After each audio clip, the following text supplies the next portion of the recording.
अस्सलामुअलैकुम viewers and welcome. इस video में गोल्ड पे बात होगी। तो गोल्ड कैश को मंथली बेस पे हम देखते हैं टेक्निकली तो स्ट्रॉन्ग बुल ट्रेंडिंग फेज़ में है और प्राइस जो है वो हिस्टोरिकल हाई न्यू हाइज लगा रही है। और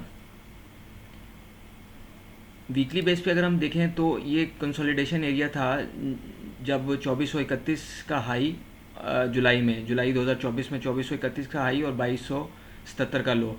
इस कंसोलिडेशन एरिया के दरमियान और एक ये चैनल जो बना हुआ था इसके दरमियान जो थी प्राइस रोटेट कर रही थी। 3 टाइम प्राइस ने इसको रेजिस्ट किया 2470 के एरिया को और 2270 के एरिया को 2 दफ़ा सपोर्ट बनाया। तो जब ब्रेकआउट होता है तो उसके बाद फिर मार्केट के पास टाइम कम ही होता है प्राइस को अपने टारगेट्स को अचीव करने का।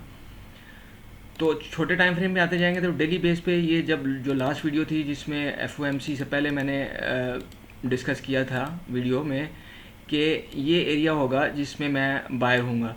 तो आप देखेंगे ये एग्जैक्ट मार्केट ने उसी एरिया को सपोर्ट बना के तो वहाँ से मार्केट जो है वो 100 पॉइंट्स ऊपर आ गई, यानी 2546 का लो लगाने के बाद कैश की अगर बात करें तो 2660 का है, यानी मोर देन 100 पॉइंट्स जो है वो ऊपर आ गया। तो ये मिनी लॉट में भी जो है वो $1000 बनते हैं और माइक्रो लॉट में $100 बनते हैं और स्टैंडर्ड लॉट में उसी हिसाब से फिर $10,000 अपने कैपिटल के हिसाब से जो जितना रिस्क लेगा उतना ही उसको फिर।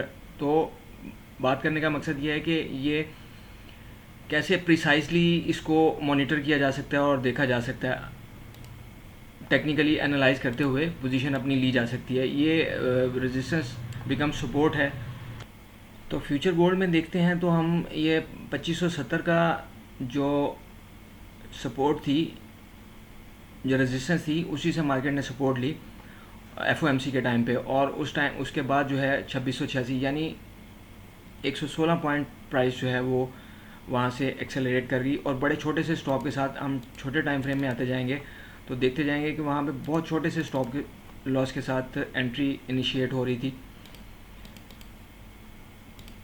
तो ये सीखने की चीज़ है, इसे सीखा जा सकता है। इस वक्त भी ट्रेंड जो है वो स्ट्रॉन्ग ट्रेंडिंग फेज़ में है मार्केट और डिप जो है इसकी अपॉर्चुनिटी बाय के तौर पे उसे देखा जा सकता है।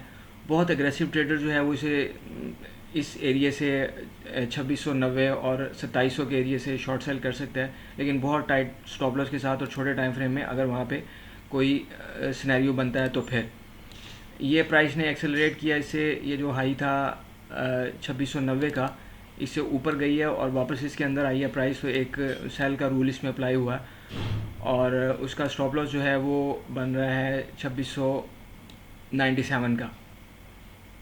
ये फ्यूचर गोल्ड की बात कर रहा हूँ, दिसंबर कॉन्ट्रैक्ट। तो इस तरह से बड़े टाइम फ्रेम से आते आते हम छोटे टाइम फ्रेम में जब आते हैं तो छोटे स्टॉप लॉस के साथ एंट्रीज जो हैं वो तलाश की जा सकती हैं। अभी सिल्वर को हम देखें तो सिल्वर में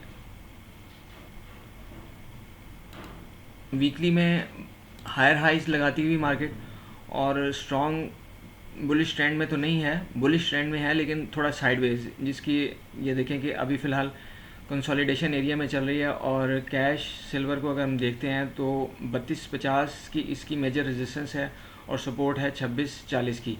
ये बड़ी रेंज है, लेकिन प्राइस इस वक्त पिछले फरवरी से, यानी मई 2024 से अभी तक जो है मार्केट इसी रेंज के अंदर ट्रेड हो रही है।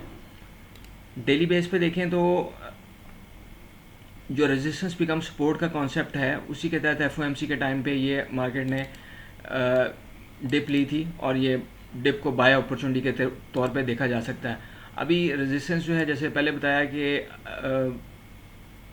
कैश सिल्वर में 3240 की रेजिस्टेंस है, ट्रेंड बुल है और इसमें डिप जो है इसे बाय अपॉर्चुनिटी के तौर पे देखा जाना चाहिए। छोटे टाइम फ्रेम में हम आते जाते हैं तो पिक्चर और क्लियर हो जाती है कि ये ट्रायंगल का ब्रेकडाउन हुआ और फिर उसके बाद मार्केट ने हॉरिजॉन्टल लेवल को सपोर्ट बनाया। तो व्यूअर्स ये सीखने की चीज़ें हैं। अगर कोई टेक्निकल एनालिसिस सीखना चाहे तो do contact me. Wish you good luck in trading. Thank you very much.